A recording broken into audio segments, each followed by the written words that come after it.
Hello, my friends, and welcome back to the Brightworks and another match of Beyond All Reason. Today, what I've got for you is a brand new map that was just hit the map pool. Goes by the name of... Totally didn't forget here. Heraplanum. Heraplanum. I thought it was Hellas Basin for some reason. I think this is a different one. Heraplanum version 0.9. You can tell, obviously, still in development here, as many of the maps are. Many of the map makers, active members of the community, always happy to hear feedback and love playtesting their maps more than anything else here. I think it's got some cool stuff. We'll talk about it in just a second after we meet our team leaders. Our blue team leader goes by the name of Hans Joachim here. 31 true skill and some silver chevrons to boot. Going to be showing us exactly what he's got in store as a Armada commander going into some solar panels. Interesting. Wind speed is quite good on this map, although certainly as soon as it goes to 0, people are going to start to panic, and solar panels are going to start coming out here. All the way on the other side of the map, also as an Armada commander, love to see it, going to be Dujavi. Dujavi, I believe we saw in a recent cast here, but Dujavi going to be showing us what he's got as well as he hopefully leads his team to victory here. So some cool things about this map. I do like that there's these contested geothermal spots. Each team sort of has their 2 geothermals that are more or less under their controls. If you kind of imagine a midline on this map, it sort of bisects it like that. And then you have these 2 geothermals on either side. But obviously, each of these has a big open-faced ramp right here, which means that pushing in here with units is going to be really easy to take down the geothermal.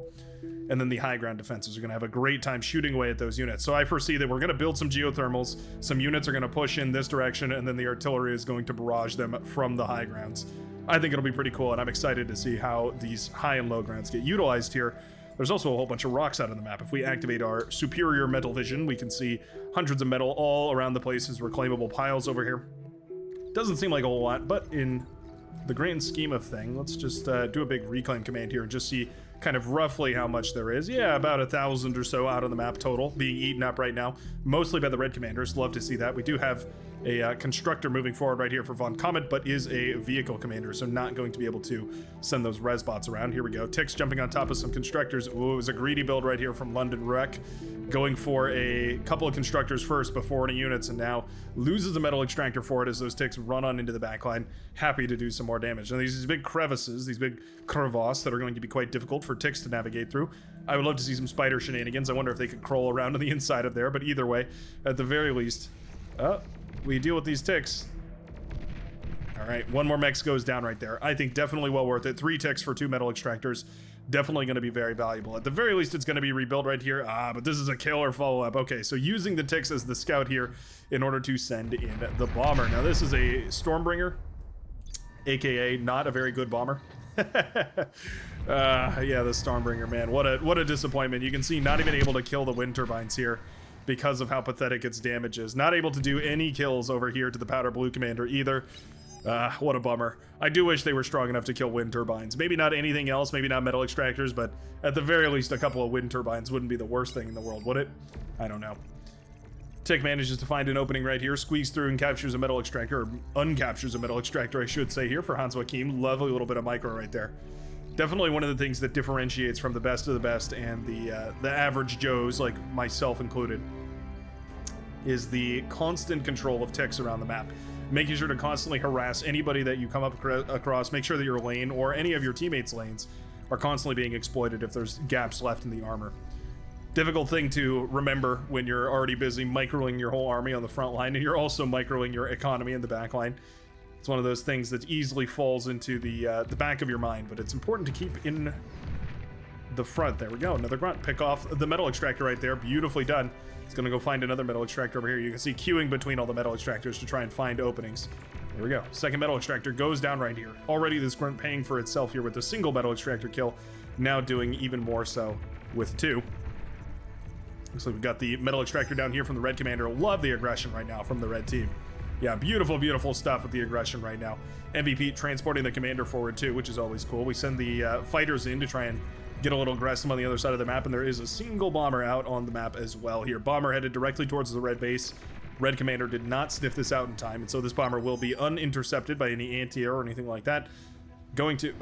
Not going to connect. Okay, we were on a perfect bombing run right there to connect with all these wind turbines, but not going to be the case here. What a shame.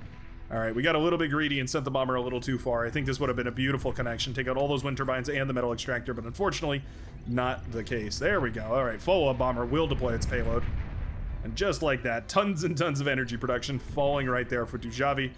Love to see it. Love when air players get aggressive early on in the game. Oftentimes we just see air end up building an air wall, which it's hard to be mad about, right? I mean, having an air wall is much better than not having an air wall, but it is nice to see bombers getting some value onto the map. All right, so geothermals are coming up right now for both the Lavender Commander and the Cyan Commander. That does make me a little bit concerned because obviously those geothermals take quite a lot of energy to build. So when you're focusing on them, when you're actually building those, it does mean that you're essentially not producing units.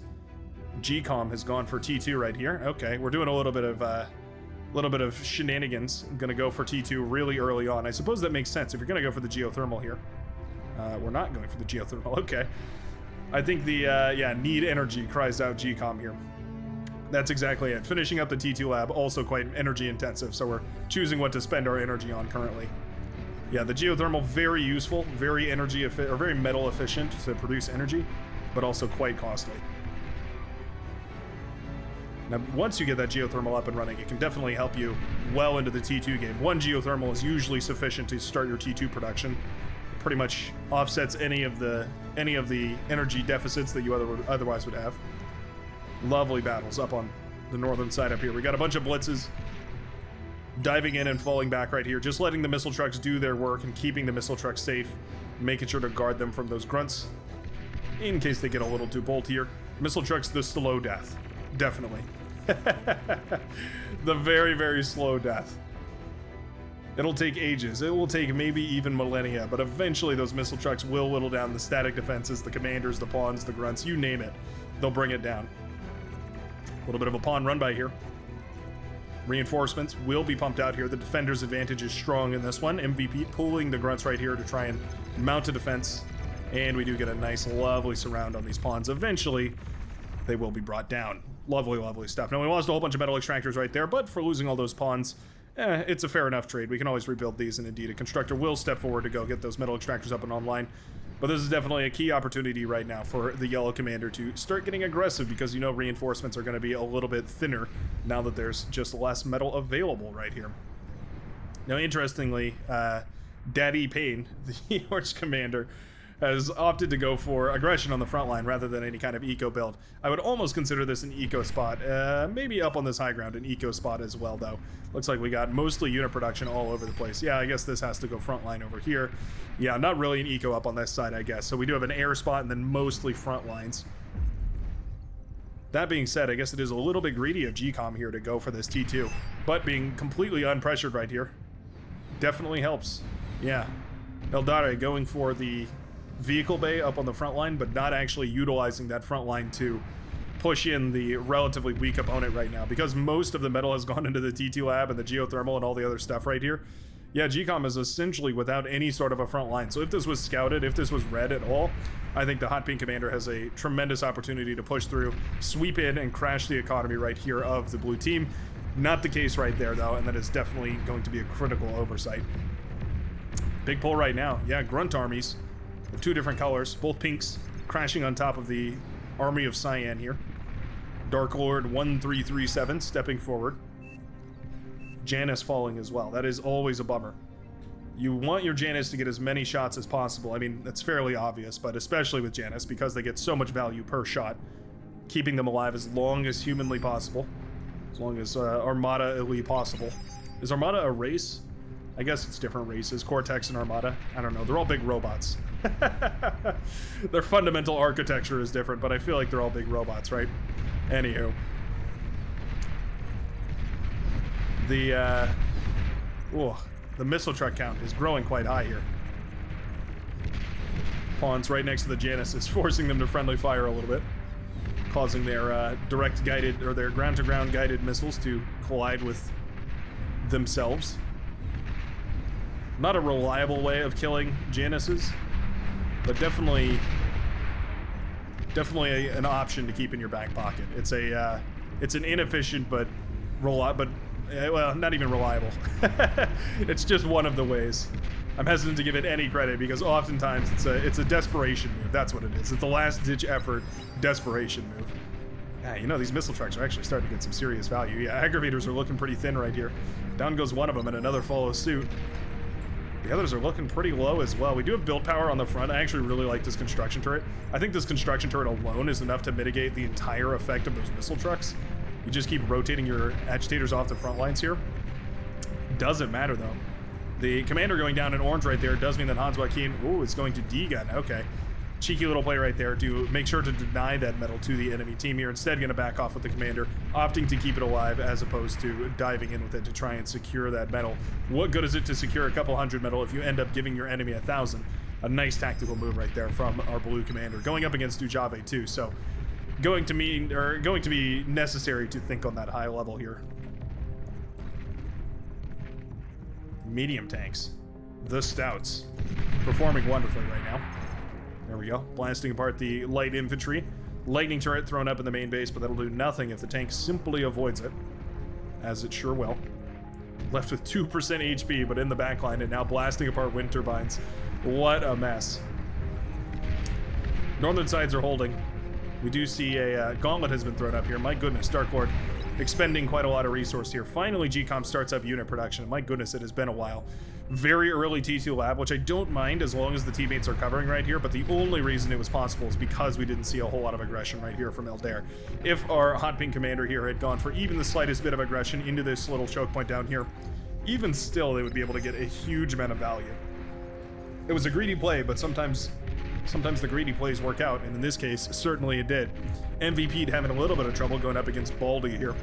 Reminds me of One Punch Man, certainly. This is a menacing army. This is a tricky situation to be in as a bot player, because once this army starts to snowball even a little bit, it means that you really don't have a great way of dealing with it. Not an efficient way of dealing with it anyways. There's just no unit that does enough damage in a short enough amount of time to really counteract that many medium tanks. It's one of the reasons why the medium tank ball trademark has such an effective use case. Once you build enough of those medium tanks, there's really just not a lot you can do to shut them down, save for a tech advantage. And the blue team's got it. The blue team definitely has the tech advantage. We do have T2 up and running right now for the Hot Pink player, but it's not producing anything. I'm probably thinking that's a miscue right now.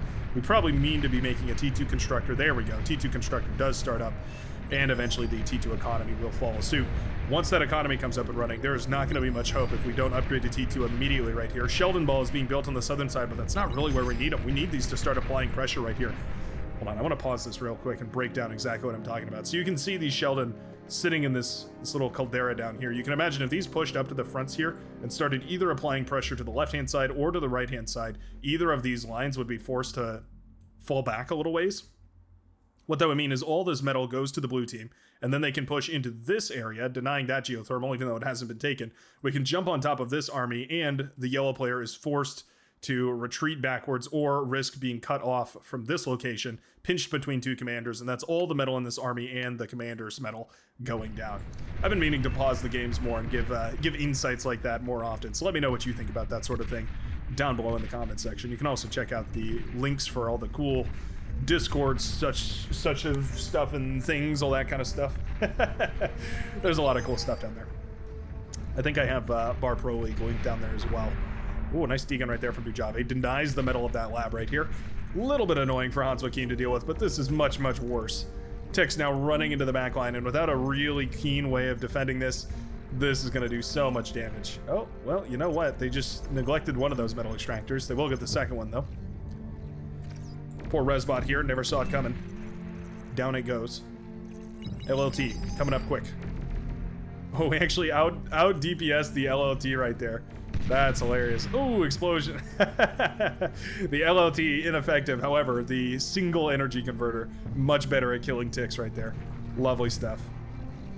Yeah, the tick's very prone to self-destruct, shall we call it. Hans jumped on by a bunch of blitzes here. Should be no trouble. That commander has plenty of energy and will be able to de-gun down the majority of those. Rebuilding the economy going to be important, but we were already upgrading those metal extractors to T2 at this point anyway, so it's not the end of the world. The only thing is there's no production right now. Now, it looks like we jumped on top of the commander over here, blowing apart the gauntlet, I do believe was somewhere around here. Stout, nope, okay. Just a vehicle plant, I suppose, right here, but that's going to be tons of metal available for Dark Lord. We're even building a construction turret. Lovely stuff here. That allows Von Comet to push down into this area. Gonna be surprised not to see a geothermal here. Definitely would have expected that to be taken. but also snagging a commander kill right now. And the blue team has just been aggressive all across the battlefield here. It feels like that aggression is translated into little victories, left, right, and center, shutting down metal extractors, shutting down bases, killing commanders, and all of that. Despite advantages in certain parts for the red team, it feels like overall the blue team is commanding a tremendous advantage. Now you can look at the top right-hand corner and see that reflects in the economies here, as the blue team is now up by quite a lot of metal. As those T2 metal extractors do come online, it's going to start bumping up that metal production. As those T2 units start coming online and trading efficiently, the reclamation will become a key aspect of that as well, and those T1 units, which become inefficient, will eventually start to phase out here for the much more efficient T2. Sheldon Ball already up and coming right now. Nice little bombing run coming up over here. All right, not the end of the world. Bombers technically can do a decent amount of damage to medium tanks. Surprisingly effective. Tricky to get those to connect, though.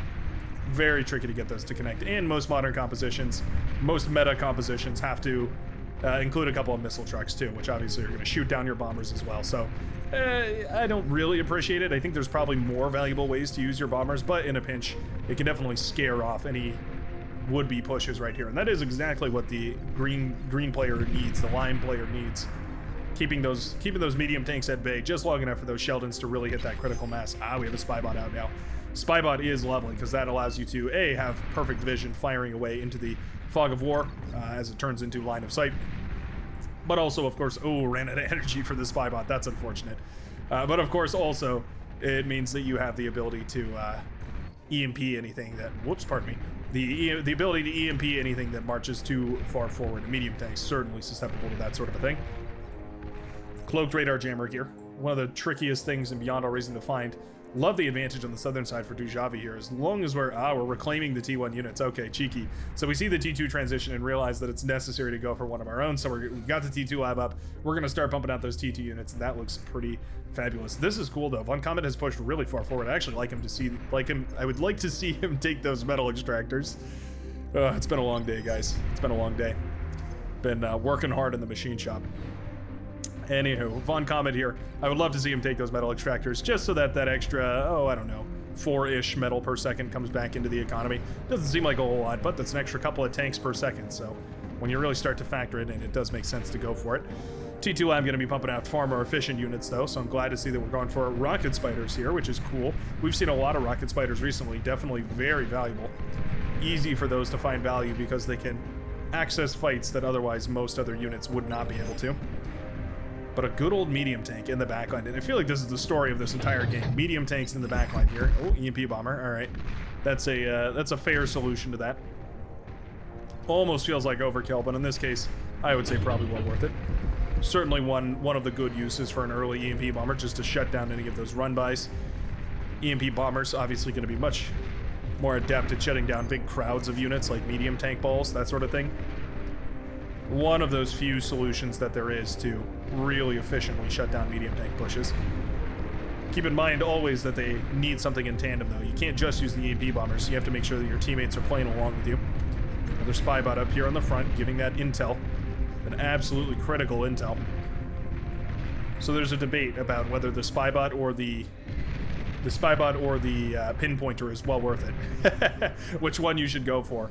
And it's an interesting idea. The idea essentially is the Spybot is 165 metal, 12,500 energy, versus, let's see if we can find a T2 constructor here, versus the pinpointer's 800 metal and 7,500 energy. So you can think of it as like way more metal, but a lot less energy to build a pinpointer. But also it relies heavily on how good your micro is. So if you accidentally lose your Spybot, then that cost accrues quickly, right? You can imagine building multiple Spybots becomes very quick, or very costly very quickly. I don't know, it was interesting. I personally prefer the laziest solution to any problem. And so for that, I would definitely opt for the pinpointer. Even one pinpointer is enough to make your units much more effective. 2 is pretty much good. 3 if you want to really have perfect precision. 3 is what you really need for those sharpshooters, but I think 2 would work just fine for Sheldon. Just because they fire so rapidly, I think they would probably have more than enough accuracy with 2 pinpointers, and you'd probably be just fine. Arbiter in the backline firing missiles too. Those high-arcing missiles are quite powerful. Quite good for slower moving stuff, like for instance this artillery. Really, really lovely thing. Nice EMP catches these hounds over on the southern side. That's also a nice little catch. But this push has not been stopped. Yeah, we are continuing the rampage right now. Lightning tanks getting into the back line as well. Going to be blasting apart whatever they can. Not prioritizing the thing that's actually killing them, but instead prioritizing the wind turbines. Fair enough, I suppose. Go for the economy. Oh, nuclear bomber. Feels like a little bit of overkill, but I suppose I feel the same way when there's lightning tanks in my backline. Spybot detonates on those Sheldon right here. They were trying to take down the spiders. Beautiful nuclear bombing right there from the Lich. Gonna come in for a second pass. He's gonna a real good perspective on that. Beautiful as it turns the bank. Yeah, that's a probably one of the most satisfying units in the game. The Lich. That's not a very good angle, is it? There we go. Come on, I want to get a really good cinematic view of this thing dropping its payload. Here we go. Ooh, beautiful stuff. Oh, I love the nuclear bombers. Every time I try to play Cortex Air, I end up regretting it because I don't have nuclear bombers. The EMP bombers are great too. A little bit trickier to play after their recent nerf, but still very, very good. They're an essential tool for an Armada toolkit. There we go. Yeah, nuclear bombers, so good for cleaning up these run-bys. Super, super efficient for cleaning up these run-bys. The perfect use case for these. Now, obviously, you do have to be careful. As soon as you get a little too close to friendly structures, you do have to worry about accidentally, you know, clicking a little too close to an enemy APHIS, or to a friendly APHIS, pardon me. But there's certainly something to be said for how effective those nuclear bombers can be as a cleanup force, a raw cleanup force. Bombers going after the commander. Oh, I see. We're going after the commander. Oh, I do not know if that was an efficient trade right there. Loads of fighters going down. The bombers not really getting any value out. Yeah, a lot of those lightning tanks shooting down some of the bombers there. Easy to forget about, but those lightning tanks do have a little bit of anti-air on their rear. They're behind. A little bit, but it's definitely enough. We have advanced metal extractors coming up all over the place here. Anybody thinking about going T3 is the question here. We do have a fusion reactor up right now. Lovely stuff. Important to keep those fusion reactors scaling. I've been really enjoying going for fusion reactor scaling as opposed to APHIS scaling. I think the calculations may intercept with the gameplay experience. On some sort of level, this game is like a spreadsheet, or you can play it like a spreadsheet, or you can think about it like a spreadsheet, but you can't really play it like a spreadsheet. Not in the truest sense. There's always going to be little minute things that you just never can get perfectly to work. One of those is, of course, going to be your economy. Oh, that was a beautiful EMP right there. And we have the follow-up spy bots to guarantee vision as well. That is probably the nail in the coffin right here for Killaquary, yeah. Losing so many of those hounds right there. That was a brutal EMPing right there. Lovely stuff. Excellent control from the blue team. Definitely showing us a wider variety of playstyles, right? It feels like we've mostly been watching the same sort of kind of bash our heads against it style for the red team versus the blue team, always trying to sneak around, do damage to the economies, kind of outmaneuvering their team. Just overall, I want to say playing a little bit better. Obviously, easy to critique, and hindsight is 2020. Trust me, I know. Playing these games versus commentating these games is a whole different ordeal. But watching those spybot detonations is satisfying as all hell. Come on. We don't want to detonate this one because it's giving the vision, but if there's an especially juicy clump, yeah, hard to resist. You do get vision for just a quarter of a second afterwards once the spybot pops, so if your army is just in the right place at just the right time, you can still take advantage of it, at least one or two volleys, but it is definitely tricky. Yeah, Rocket Spider is making a prominent appearance here. A couple of them crawling their way out on the sand dunes here for the orange commander. We do have some T2 produced and a couple of T1 spamulatories as well. We're making blitzes here, which is interesting. I think this lab has probably just been on a queue for a long while. Oh, and that just feels rude. Spybot connects with all of the constructors over here, shutting down the spam labs, shutting down everything over on this side. Okay, cool play. I like it. I like it a lot, actually. Flamethrowers moving towards this base. The fiends ready to jump on top of all this. And down goes the T1 labs. Not a critical investment right here for the red player by any means, but losing it is a little bit uncomfortable. It also softens this line a little bit. Yeah, definitely starts to make this forward line feel a little bit less secure here. Hounds being jumped on by the Fiends is probably a little bit more of a problem. Definitely more of an investment, to say the very least. The construction bot parked a little too close for the radar jammer. Accidentally gives it away. Tricky thing to always keep your eye on. The anti-air is thick. My goodness, the anti-air is thick. Yeah, nuclear bomber came in for a strike right there, but we had the crossbows in place. The little anti-air bots that could. I think this is probably the most efficient way of spamming out anti-air, as opposed to going for something like the T2 anti-air bots. Yeah. AGO pops right there, and it looks like the yellow commander died defending it. The Sheldon ball has finally marched forward right here for GCOM, as the front lines begin to crumble right now for the red team, who just didn't have the production up and running on time to build up their armies quick enough to counteract this. We do also have a tremendous amount of T1 waste going out. We have pawns just running to the front lines right now.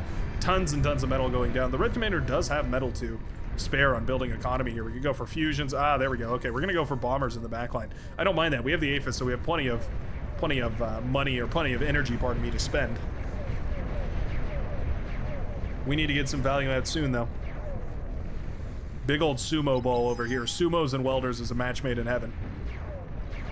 Sumos with absurd durability, relatively high DPS, and welders with relatively high DPS and absurd durability. Making them very difficult to kill. Both of them. Kind of the same role, really.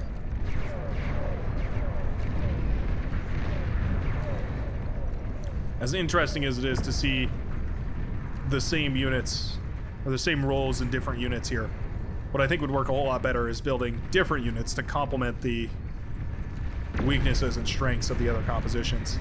So for instance, since your teammate was building a bunch of welders, maybe going for a bunch of fiends, or maybe going for Sheldon for a little bit of long-range fire support, that sort of thing. Making the composition a little bit more diversified.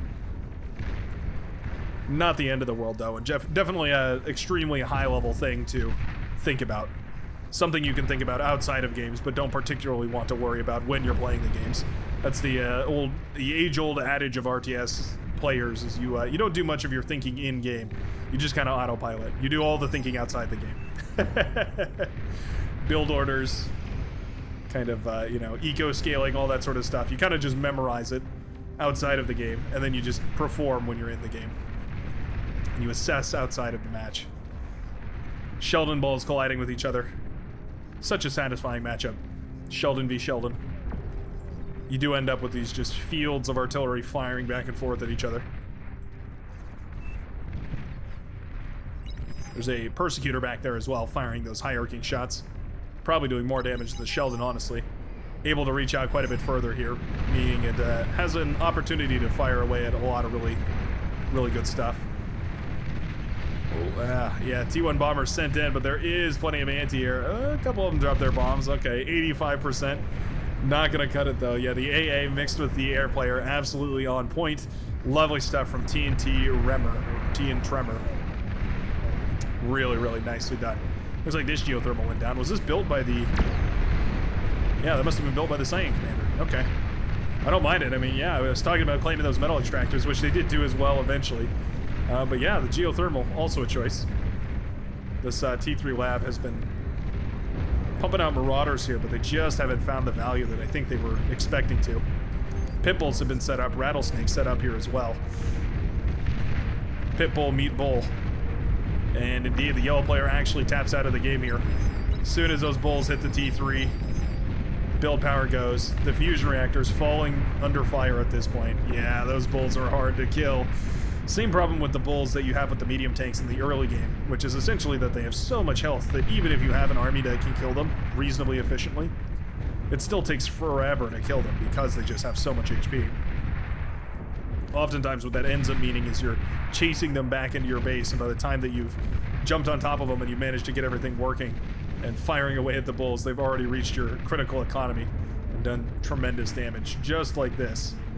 Build power going down. Constructors going down, fusion reactors going down, Lovely, lovely stuff right here from Dark Lord. One by one, the players on the red team are slowly starting to throw in the towel. Dujavi fighting to the very last, but there we go. Realizing that defeat was nigh unstoppable as the blue team continued their mounting aggression and claiming victory in today's match of Beyond All Reason. Really cool map. I love to see it. I think people are going to figure this map out a whole lot more. I think this was probably a pretty early look at what's going on. Our purple commander earning the golden cow for doing everything. Lovely, lovely stuff. I absolutely adore it. Sure hope you enjoyed today's match, and as always, I will see you in the very next game, Beyond All Reason. Peace out, everybody.